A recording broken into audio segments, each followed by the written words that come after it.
মঙ্গলের জন্য, নিজেদের উন্নতি, শ্রীবৃদ্ধি এবং সর্বাঙ্গীন হিত সুখ কামনা আমাদেরকে আহ্বান করে এই পুণ্যানুষ্ঠানের আয়োজন করেছেন। তো বুদ্ধ বলেছেন, পুণ্যাংসে পুলিশা কাইরা কাইরাতে না পুনঃ থাম্মি চান্দাং কাইরাতা সুকু পুণ্যাচ্ছা উচ্চায়। তো এই গাথাটা বুদ্ধ কাকে উপলক্ষ করে বলেছিলেন? এই গাথাটি যাকে উপলক্ষ করে বলেছিলেন, তিনি ছিলেন একজন দেবকন্যা। তো দেবকন্যা তিনি পূর্বজন্মে অতীব দরিদ্র পরিবারের একটি মেয়ে ছিলেন। তো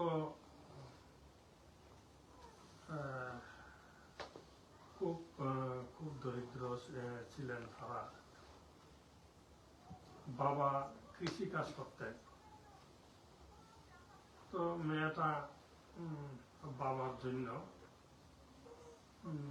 খাবার নিয়ে যেতেন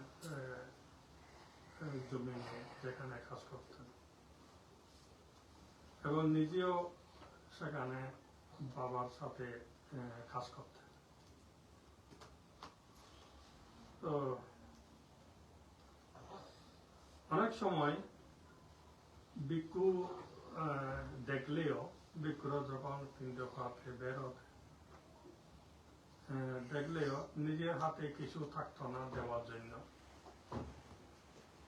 সেজন্য দিতে পারতেন না। বা অনেক সময় কিছু থাকলেও সাথে ভিক্ষু না দেখার কারণেও দিতে পারতেন না।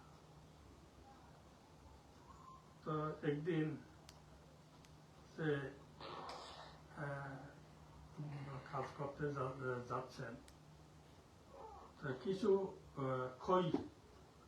খই নিয়ে যাচ্ছেন বিলের মধ্যে, ওখানে বসে বসে খাওয়ার জন্য খই। তো সেই সময় দেখলেন ভান্তে পিণ্ড পাতে যাচ্ছেন।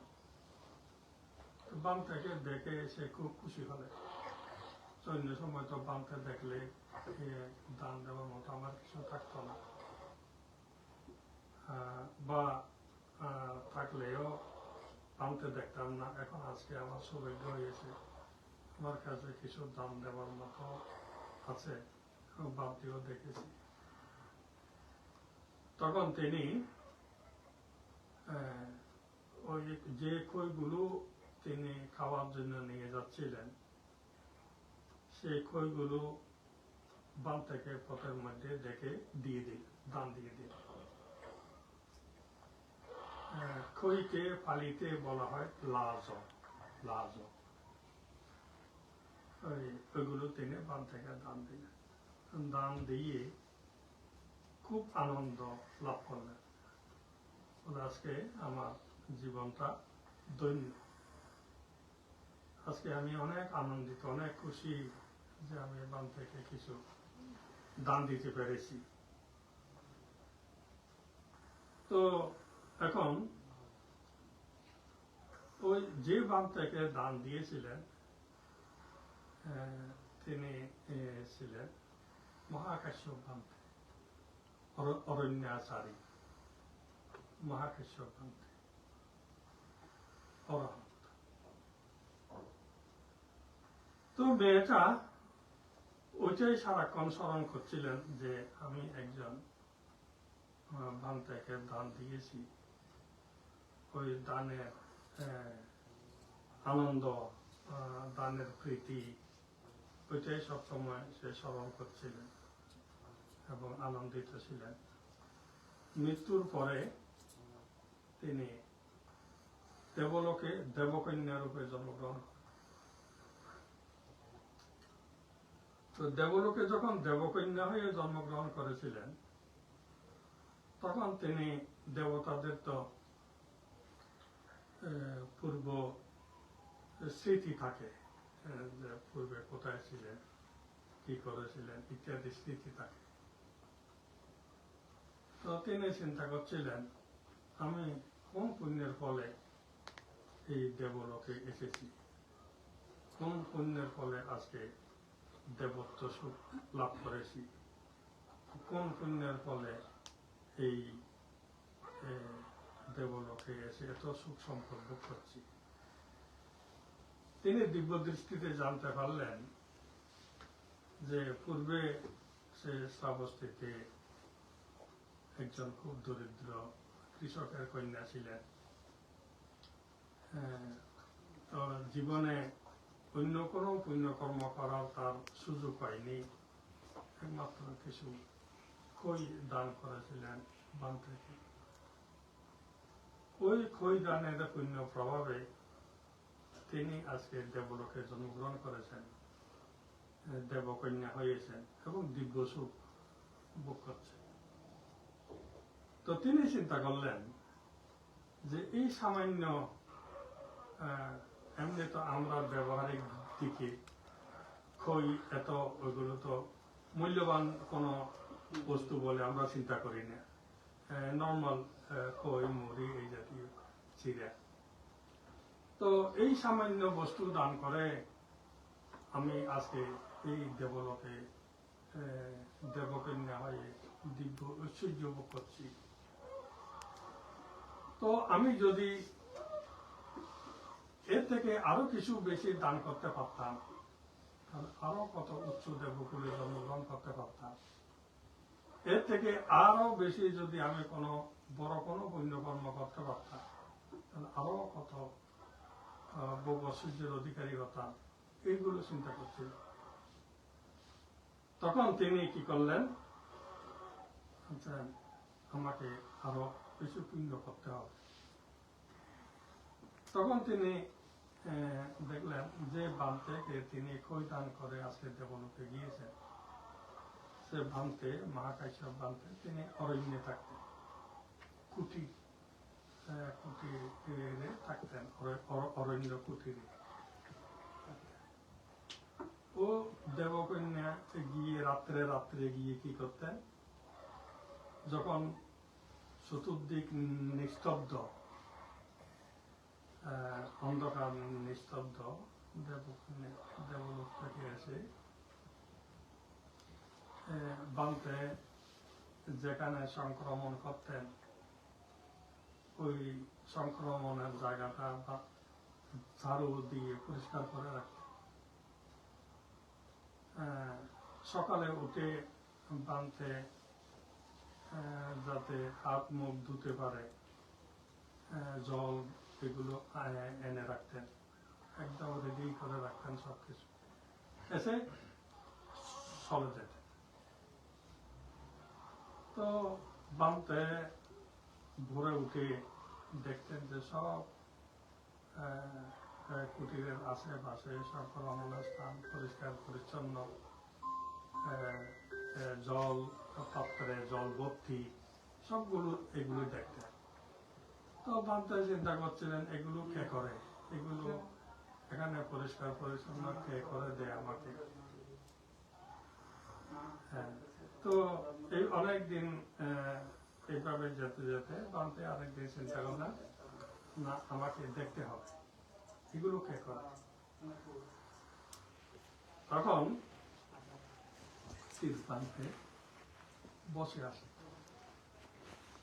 বসে থেকে দেখলেন যে রাত্রের গভীরে ও দেবকন্যা আছে।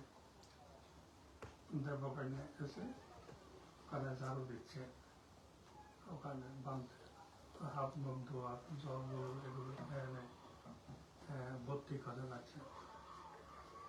তো বানতে দেখছেন যে এই দেবকন্যা এগুলো করে। তো বানতে দেবকন্যাকে ডাকলে, দেখে বলছেন যে তুমি এইভাবে আসবে না, এইভাবে আসা তোমার উচিত হয়নি। আমি অরণ্যে থাকি, একাচারী, একাকী থাকি, তো তোমার মতো একজন দেবকন্যা যদি রাত্রে আসা যাওয়া করে এখানে, এটা অন্যের পক্ষে সন্দেহপূর্ণ যে তুমি আসবে না। তো বান্তে যখন নিষেধ করেছেন না আসার জন্য, তো ওই দেবকন্যা পুণ্যের সুযোগ থেকে বঞ্চিত হয়েছে মনে করে কান্না করতে করতে চলে যাচ্ছে। সে যে পুণ্য করত, এখন বান্তে মানা করেছেন আর পুণ্য করতে পারবেন না, এই অনুশোচনায় কান্না করতে করতে করতে করতে চলে যাচ্ছে। বুদ্ধ এই তার দিব্য অন্তরিক্ষে আকাশে দিব্য কান্না শুনতে পেলেন। এই গভীর রাত্রে কে কান্না করছে, তাও একজন নারীর কণ্ঠে। তখন বুদ্ধ দেখলেন ওই দেবকন্যা কান্না করতে করতে চলে যাচ্ছে। বুদ্ধ তাকে দেখে জিজ্ঞাসা করতে, তুমি কান্না করছো কেন? বলে বলতে এই অবস্থা, আমি বান্তাকে খই দান করেছিলাম, খই দান করে আমি দেবলোকে উৎপন্ন হয়েছি, এবং এই সামান্য খই দান করে আমি যে পুণ্য সম্পদ ভোগ করছি, আমি চিন্তা করছি আরো যদি বেশি আমি পুণ্য কর্ম করি তাহলে আরো উন্নততর দেবলোকে জন্মগ্রহণ করব, উন্নততর সুখ ভোগ করব। এই চেতনায় আমি দেবলোক থেকে এসে এসে বান্তাকে সেবা করতাম। রাত্রে এসে বান্তের পানীয় জল, হাত মুখ ধোয়ার জল, বান্তের কুটিরের আশেপাশে পরিষ্কার পরিচ্ছন্ন করে যেতাম। এখন বান্তে আমাকে নিষেধ করেছে, তা বান্তে আমাকে পুণ্য থেকে বঞ্চিত করেছেন, এই অনুশোচনা করে আমি কান্না করছি। তখন বুদ্ধ এই গাথাটি বলেছিলেন, পুণ্যাঞ্চে পুরিষা খাইরা খাইরাতে না পুনা পুনা তাম্মি চান্দাং খাইরাত সুকু পুণ্যাচ্ছা উচ্ছায়। বলে কেহ এইরকম মনে করা উচিত নয় কারো যে আমি তো একবার পুণ্যকর্ম করেছি, আবার আমাকে করতে হবে কেন। তো এটা মনে করা ভুল, যে সময় এবং সুযোগ অনুসন্ধান করে মানুষের বারবার বারবার পুণ্যকর্ম করা উচিত। যেহেতু আমরা বর্তমানে ইহ জীবনে নানা রকম যে সুখ সম্পদ ভোগ করছি, এগুলি সব পুণ্যের ফল। পৃথিবীতে কোটি কোটি লোক আছে, শত শত কোটি লোক আছে। শত শত কোটি লোকের মধ্যে অনেক লোক জন্মগ্রহণ করেছে অন্ধ হয়ে, চোখ দেখতে পাচ্ছে না। কবিরা এই পৃথিবীর সৌন্দর্য সম্পর্কে অনেক কিছু বর্ণনা করেছেন। মরিতে চাহি না আমি সুন্দর ভুবনে, এরকম করে কত কবিতা কাব্য রচনা করেছেন, কিন্তু চোখ না থাকলে সেগুলো কিছুই দেখা যায়। অনেক লোক পৃথিবীর মধ্যে জন্মগ্রহণ করেছে, কারো পা নাই, কারো হাত নাই, অঙ্গ প্রত্যঙ্গ বিকলাঙ্গ, বোবা, বধির ইত্যাদি বিকলাঙ্গ হয়ে জন্মগ্রহণ করেছে। তো সেদিক থেকে আমরা নিজেদেরকে খুব ভাগ্যবান ভাগ্যবতী বলে মনে করতে পারি যে আমরা কেউ সেরকম হয়ে জন্মগ্রহণ করেনি, আমরা অঙ্গ প্রত্যঙ্গ পরিপূর্ণ হয়ে জন্মগ্রহণ করেছি। এই যে অঙ্গ প্রত্যঙ্গ পরিপূর্ণ হয়ে জন্মগ্রহণ করেছি, এটা পুণ্যের ফল। এগুলো সাধারণ পুণ্য নয়, ধর্ম জন্মান্তরে মহাপুণ্যের ফলে আজকে আমরা এই অঙ্গ প্রত্যঙ্গ পরিপূর্ণ হয়ে জন্মগ্রহণ করেছি। তো পৃথিবীর মধ্যে অনেক লোক জন্মগ্রহণ করেছেন, জন্ম থেকে অনেকে রোগা, কঠিন কঠিন রোগ নিয়ে জন্মগ্রহণ করেছে। তাহলে সবকিছু থাকলেও, টাকা পয়সা, ধন দৌলত, মা বাবা সবকিছু থাকলেও যদি কঠিন রোগ নিয়ে জন্মগ্রহণ করে বা কঠিন রোগগ্রস্ত হয়, তাহলে সেই টাকা পয়সা, ধন দৌলত, বিত্ত সম্পদ, কিছুর সুখ সে অনুভব করতে পারছে না। তো সেদিক থেকে আমরা নিজেদেরকে খুবই ভাগ্যবান, ভাগ্যবতী বলে মনে করতে পারি যে আমরা সেই রকম অবস্থায় জন্মগ্রহণ করিনি, এরকম কঠিন রোগ নিয়ে জন্মগ্রহণ করিনি, সুস্বাস্থ্য হয়ে আমরা জন্মগ্রহণ করেছি।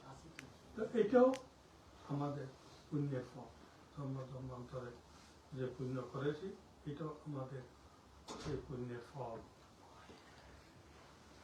অনেক লোক জন্মগ্রহণ করেছে শৈশবকাল থেকে হত দরিদ্র, একটা বাসস্থান নেই, ফুটপাতে অনেকে জন্মগ্রহণ করছে, নোংরা আবর্জনা থেকে কুড়িয়ে কুড়িয়ে খাবার খাচ্ছে, বাসস্থান নাই, ধুলা মাটিতে বসবাস করতে হচ্ছে। তো অন্তত আমরা সেরকম অবস্থার মধ্যে জন্মগ্রহণ করি। তো আমরা যে এই পর্যায়ে, এই অবস্থা পর্যন্ত এসেছি, এটা আমাদের জন্মান্তরের পুণ্যের ফল। এগুলি সব পুণ্যের ফল, এগুলি অপুণ্যের ফল নয়। এবং আমরা যে লেখাপড়া, বিদ্যা বুদ্ধি যা অর্জন করেছি, এগুলো সবই হচ্ছে আমাদের অতীতের পুণ্যের ফল। তো অতীতের পুণ্যের ফল না থাকলে আমরা এই অবস্থায় বসবাস করতে পারতাম না, এতদূর আসতে পারতাম না, এবং আমরা বর্তমানে যা কিছু উপভোগ করছি, যা কিছু লাভ করেছি, এগুলো কিছুই পেতাম না। এগুলো সব পুণ্যের ফল। তো এই জন্য বুদ্ধ বলেছেন সর্ব সুখের মূল উৎস হচ্ছে পুণ্য। যেমন সমস্ত নদী পাহাড় থেকে উৎপন্ন হয়, পাহাড় থেকে উৎপন্ন হয়ে এগুলো সমুদ্রে গিয়ে পতিত হয়, ঠিক অনুরূপভাবে সমস্ত সুখের উৎস হচ্ছে পুণ্য। যাদের পুণ্য বেশি তারা তত বেশি সুখ লাভ করে। তো এই জন্য বুদ্ধ বলেছেন পুণ্যাংসে পুরিষা কাইরা কাইরাতে না পুনা পুনা, যারা পুণ্য কর্ম সম্পাদন করেন তাদেরকে পুনঃ পুনঃ পুণ্য কর্ম সম্পাদন করা উচিত। থাম্মি চান্দাং কাইরাতা, এই পুণ্য কর্ম করার জন্য অবহেলা করা উচিত নয়। পুণ্য কর্ম করার জন্য আমাদের আগ্রহ, উৎসাহ বৃদ্ধি করা উচিত। সুখ পুণ্যাত্মা উৎসাহী, সুখের উৎস হচ্ছে এই পুণ্য। যেমন যারা কৃষি কাজ করে, একবার কৃষি কাজ করে সারা জীবন খেতে পারে না, বারবার বারবার করে তাদেরকে চাষবাস করতে হয়। বারবার চাষবাস করলে বছর বছর ফসল উৎপন্ন হয়, নিজেরা ভোগ করে, অপরকেও তারা খাওয়াতে পারে। ঠিক সেরকম আমাদেরকে বারবার করে পুণ্যকর্ম সম্পাদন করতে হয়। এই জন্য বুদ্ধ সবসময় লোকদেরকে কুশল কর্ম সম্পাদনের জন্য উৎসাহ দিয়েছেন, প্রেরণা দিয়েছেন এবং উপদেশ দিয়েছেন। তো পুণ্য আমরা যে দৈনন্দিন অর্থ উপার্জন করি, বিভিন্নভাবে লোকেরা বিভিন্ন কর্ম সম্পাদন করে অর্থ উপার্জন করেন। বিভিন্ন পেশা অবলম্বন করেন, কেউ ডাক্তারি, মাস্টারি, ইঞ্জিনিয়ারিং, কৃষিকাজ, ব্যবসা বাণিজ্য, নানা চাকরি ইত্যাদির মাধ্যমে অর্থ উপার্জন করে। তো অর্থ উপার্জন করা এগুলো তো সহজ বৃত্তি নয়, অনেক পরিশ্রম করতে হয়। যেটা করুক না কেন কঠোর পরিশ্রম করে অর্থ উপার্জন করতে হয়। তো বুদ্ধ শিখিয়েছেন কি, উপার্জিত অর্থকে আমাদেরকে 4 ভাগে ভাগ করতে হবে। প্রত্যেকের বেলায় উপার্জিত অর্থকে 4 ভাগে বিভাগ করতে হবে। একেনা ভোগে বুঞ্জেয়া দুহি কাম্যাং পায়োজায়ে চতুর্থাঞ্চা নিদাপেয়া অপদাসু ভবিষ্যতি। শিগালবাদ সূত্রে বুদ্ধ এই কথা শিগালককে উপদেশ দিয়েছেন। বলে, গৃহস্থ জীবনে যদি কেহ সুখ শান্তি পেতে চায়, গৃহস্থ জীবনে যদি কেউ সুখের অধিকারী হতে চায়, তাহলে তাকে কি করতে হবে? উপার্জিত অর্থকে 4 ভাগে বন্টন করতে হবে, বিভাগ করতে হবে। 4 ভাগকে কি? একেনা ভোগে বুঞ্জেয়া, 1 ভাগ আমাদেরকে দৈনন্দিন যে আমরা খরচ, পরিবারের খরচ, এগুলোর নির্বাহের জন্য খরচ করতে হবে। একেনা ভোগে বুঞ্জেয়া, ভোগের জন্য দৈনন্দিন আমরা যে বাজার করে খাবার দাবার ইত্যাদি। দুহি কাম্যাং পায়োজায়ে, দ্বিতীয় ভাগ আমাদেরকে কি করতে হবে?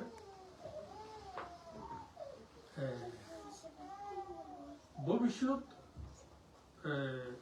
প্রয়োজনে এগুলি আমাদেরকে জমা রাখতে হবে, সেভিং রাখতে হবে। ভবিষ্যতে অনেক আপদ বিপদ নানা কিছু থাকে, এগুলো করতে হবে।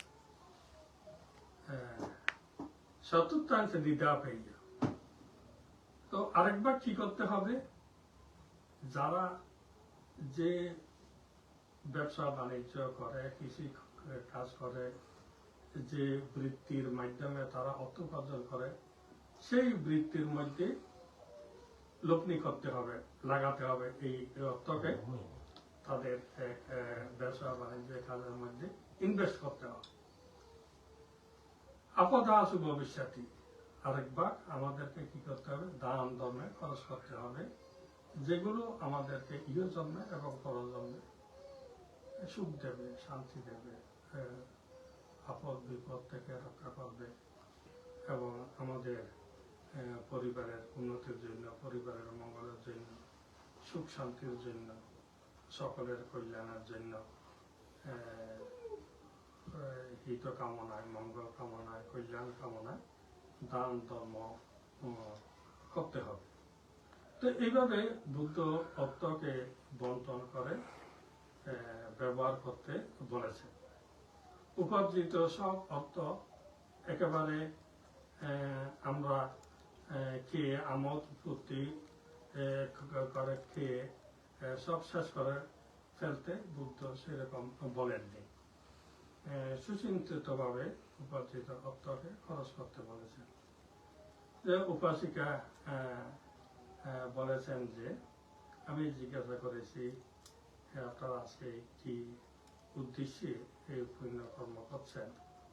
তো উপাসিকা বলছেন, বলতে আমার পরিবারের মঙ্গলের জন্য, আমাদের সুখ শান্তির জন্য, আমাদের হিতের জন্য, আমাদের কল্যাণের জন্য তারা এই পুণ্য কর্মের আয়োজন করেছেন। তো সাধারণত আমরা দেখে থাকি, যখন আমাদেরকে লোকেরা ফান করে, নিমন্ত্রণ করে, কোনো না কোনো একটা উপলক্ষ করে ফান করেন, না হয় কারো মা বাবার মৃত্যু দিবস, সেই উপলক্ষে কেউ ফান করে, কেউ কারো ছেলে মেয়ের জন্মদিবস সেই উপলক্ষেও ফান করে, কারো বিবাহ বার্ষিকী সেই উপলক্ষেও ফান করে, এগুলো এক একটা উদ্দেশ্য, আত্মীয় স্বজনের বা কারো অসুস্থ বা কেউ মারা গেছে সেগুলোকেও পান করে। তো উপাসিকা বলেছেন কি আমাদের পারিবারিক উন্নতির জন্য, পারিবারিক মঙ্গলের জন্য, আমাদের সুখ শান্তির জন্য পান করেছে। তো এটা হচ্ছে কি বুদ্ধ প্রশংসিত। বুদ্ধ বলেছেন কি যখনই সময় এবং সুযোগ হয়, যখনই মনের মধ্যে ইচ্ছা উৎপন্ন হয় যে আমি কিছু পুণ্যকর্ম করব, দান দেব। পুণ্যকর্ম মানুষ বিভিন্নভাবে করতে পারে, দান দিয়ে পুণ্যকর্ম করতে পারে, শীল পালন করে পুণ্যকর্ম করতে পারে, ভাবনা অনুশীলন করে পুণ্যকর্ম করতে পারে। এই ত্রিবিধ উপায়ে পুণ্যকর্ম করতে পারে, দান দিয়ে, শীল পালন করে এবং ভাবনা কর্ম সম্পাদন করে, পুণ্যকর্ম সম্পাদন করে। তো এই প্রসঙ্গে আমার একটা কথা মনে পড়ে, রামুর বলেছে, রামুর একটা ঘটনা।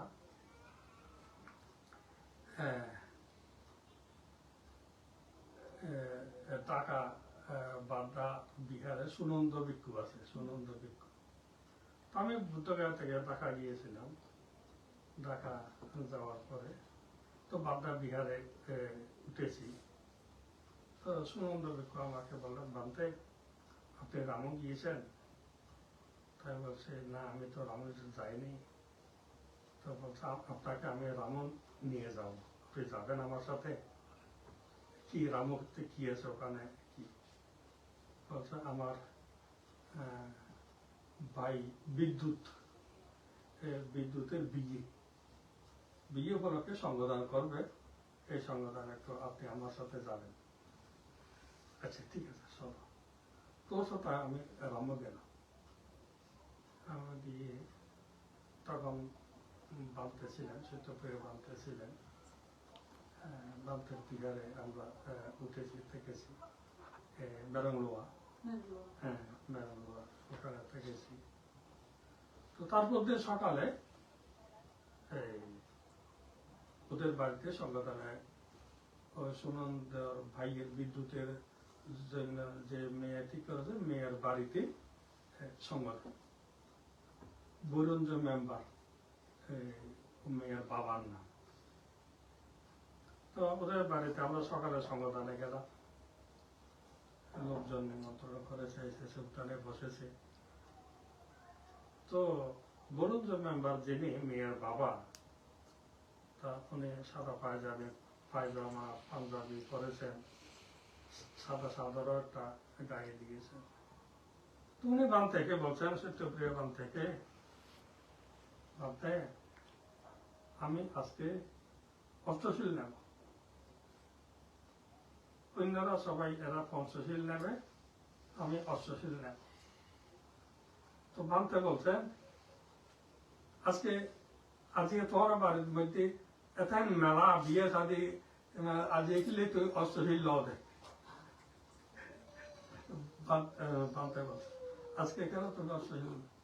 পরে বানতে উনি বলছেন, বানতে এখানে তো আমার আত্মীয় স্বজন অনেকে এসেছে, ওরা কাজকর্ম করবে, দেখাশোনা করবে, আমার এখানে কোনো তেমন কাজ নাই, ওরাই সবকিছু করবে। তো আমার ইচ্ছা হয়েছে আমি আজকে অষ্টশীল পালন করে মেয়ে এবং মেয়ের জামাই মঙ্গল কামনা করবো সারা। উনি বলছেন মেয়ে এবং মেয়ের জামাই মঙ্গল কামনা করব।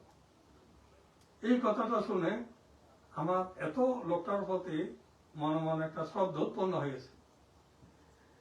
এই কথা অনেক জায়গায় গেলাম, অনেক লোকের সাথে দেখা সাক্ষাৎ হয়েছে, কিন্তু এরকম কথা কারো কাছ থেকে শুনিনি। উনি শিল পালন করে মেয়ে এবং মেয়ের জামাই মঙ্গল কামনা করবে। তো এইভাবে যারা পুণ্য বুদ্ধি সম্পন্ন লোক, তারা বিবিধ উপায়ে পুণ্যকর্ম সম্পাদন করে। কেউ দান করে, পুণ্যকর্ম করে, কেউ শিল পালন করে, পুণ্যকর্ম করে, কেউ ভাবনা করে, পুণ্যকর্ম করে। তো আজকে উপাসিকাও এবং শিপন বাবু তারাও একটা সংকল্প করেছেন, চেতনা করেছেন যে তারা একটা বান্তেদেরকে আহ্বান করে পুণ্যকর্ম সম্পাদন করবেন এবং স্বয়ং দান দেবেন, অষ্ট পরিষ্কার দান দেবেন, দিয়ে আত্মীয় স্বজন যারা এখানে আছেন তাদেরকে নিমন্ত্রণ করে একটা পুণ্যকর্ম সম্পাদন করবেন, যাতে এই পুণ্যকর্মের প্রভাবে তাদের পারিবারিক জীবনে, দাম্পত্য জীবনে তাদের সন্তানাদি নিয়ে সুখে শান্তিতে থাকেন এবং তাদের সমস্ত অন্তরায়, ভয় ইত্যাদি যাতে দূরীভূত হয়, সেই চেতনায়, সেই সংকল্পে এই পুণ্যকর্মের আয়োজন করা হয়েছে। তো এই জন্য বুদ্ধ বলেছেন যারা পুণ্য বুদ্ধি সম্পন্ন লোক তারা এইভাবে সময় এবং সুযোগ করে নিজেদেরকে পুণ্যকর্মে নিয়োজিত রাখেন, কুশল কর্মে নিয়োজিত রাখেন, যেহেতু এই পুণ্যকর্মই আমাদের ইহ জীবনে যেমন সুখ প্রদান করবে, চলমান জীবনে যেমন আমাদের পুণ্যের প্রয়োজন আছে, তেমনি পরজীবনেও আমাদের এই পুণ্য সঙ্গে গিয়ে সুখ দেবে, শান্তি দেবে, আমাদের পাশে থাকবে। তো সেটাই রাজা প্রসেনজিৎ যখন বুদ্ধকে বলেছিলেন বান্তে, এখন আমি যে সুখ সম্পদ ভোগ করছি, তিনি তো রাজার তো ভোগ সম্পদের কোনো অভাব নাই, তো মৃত্যুর পরেও আমি কিভাবে এই রকমের সুখ সম্পদ ভোগ করতে পারবো, আপনি আমাকে কোনো সেরকম উপায় বলুন, মৃত্যুর পরেও যাতে আমি সুখ ভোগ করতে পারি। তখন বুদ্ধ তাকে বলেছিলেন কি, চেতিয়ামি চ সঙ্গে বা পুগ্গলে অতিথি শুভা মাতরি পিতরি বাপি অতো জট্টাম্মে বাতরি এসো নেদি শুনে হেতু অজৈয় অনুগামিক পাহায় গমনীয় সুখে তামাধায় গচ্ছতি। বলছেন কি, যদি তুমি মৃত্যুর পরেও এইরকম ঐশ্বর্য সুখ ভোগ করতে চাও, দুর্গতি ভোগ করতে না চাও, তাহলে তুমি কি করবে, চৈত্য, যেখানে চৈত্য নির্মাণ হচ্ছে সেখানে তুমি যথাসাধ্য দান করবে। সঙ্গে সঙ্গ সেবায় তুমি দান করবে।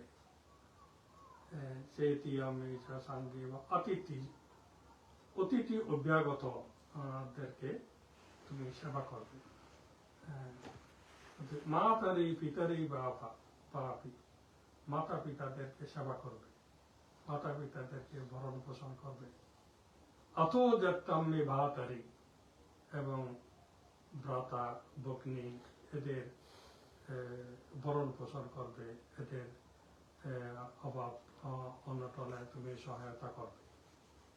অত যাত্তাম্মে ভাতারি, এবং পুগ্গলে অতিথি শুভ মাতারি পিতারি বাপি অত যাত্রা এসো নেতি, জনহিতকর কর্মে তুমি অর্থব্যয় করবে।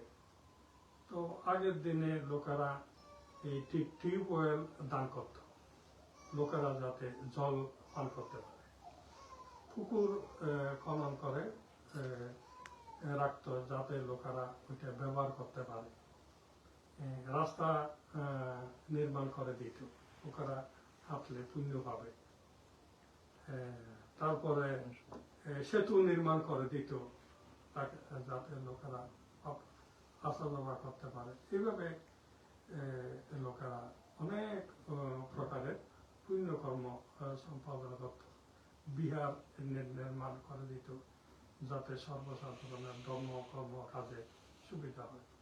তো এই জাতীয় যারা কুশল কর্ম সম্পাদন করেন তারা ইহ জীবনে যেমন প্রশংসিত হন, ইহ জীবনে যেমন সুখী হন, মৃত্যুর পরেও তারা সেই পুণ্য সাথে নিয়ে তারা এই ঐশ্বর্য ভোগ করে, তারা সুখ সম্পদের অধিকারী হয়, তারা অনেক উন্নত স্তরে উন্নত স্থানে জন্মগ্রহণ করতে পারে। তো এইভাবে বুদ্ধ উপদেশ দিয়েছেন।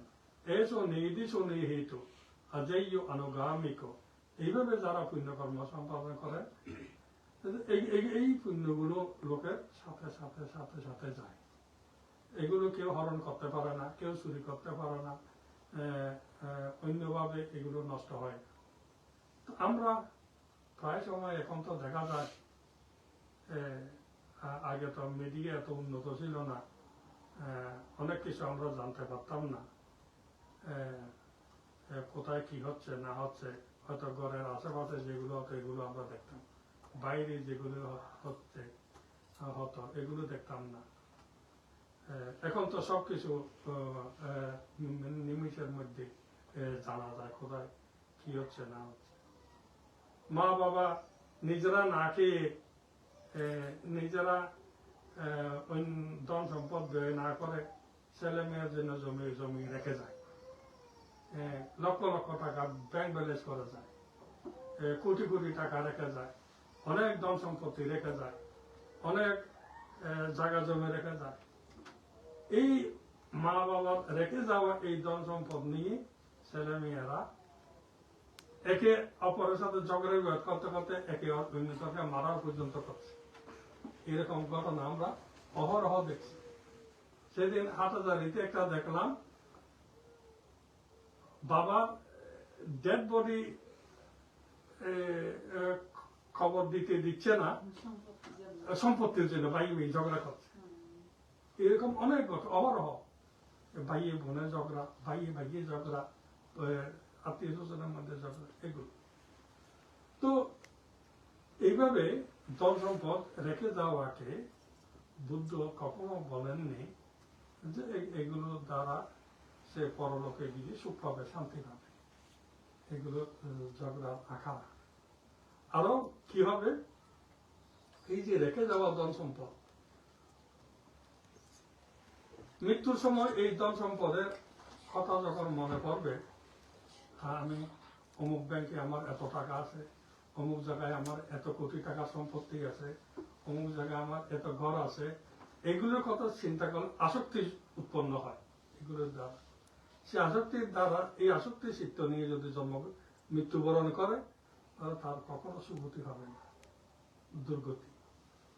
আর যদি এই যে দান ধর্ম লোকেরা করে এগুলো যদি স্মরণ করে, আমি অমুক জায়গায় একটা বিয়া নির্মাণ করতে দান করেছি, অমুক জায়গায় একটা চৈত্য নির্মাণ করতে আমি দান করেছি, অমুক এত গরিব লোকদেরকে আমি লেখাপড়া শিখিয়েছি, অমুক মেয়েকে আমি বিয়ের সময় সাহায্য করেছি, এই জাতীয় কুশল কর্ম যখন লোকে সম্পাদন করে, এগুলো যখন স্মরণ হয় মনের মধ্যে প্রীতি উৎপন্ন হবে, আনন্দ উৎপন্ন হবে, খুশি উৎপন্ন হবে, এগুলো দারুণ উল্টো দিকে যায়। তো এই জন্য বুদ্ধ বলেছেন, এই যারা কুশল কর্ম সম্পাদন করে এই কুশল কর্ম আমাদের সাথী হয়, সঙ্গে যায়, এগুলো আমাদেরকে সুখ দেবে, শান্তি দেবে। এই জন্য বুদ্ধ পুণ্য কর্ম করতে, আলস্য করতে মানা করেছে, উৎসাহের সহিত আগ্রহের সহিত এই পুণ্য কর্ম সম্পাদন করতে বলেছে। আজকে আপনারা যে পুণ্য সম্পাদন করলেন, এই পুণ্যের কাছেই প্রার্থনা করবেন, এই পুণ্যের প্রভাবে যাতে আপনাদের সর্বাঙ্গীন মঙ্গল হয়, সর্বাঙ্গীন সুখ শান্তি হয়। আপনার উপস্থিতও এখানে এসে নানাভাবে এখানে আপনি সাহায্য করেছেন, সহযোগিতা করেছেন, এই পুণ্য কাজে আপনারা এসে যোগদান করেছেন, তারা প্রত্যেকে পুণ্যের বাড়ি হয়েছে।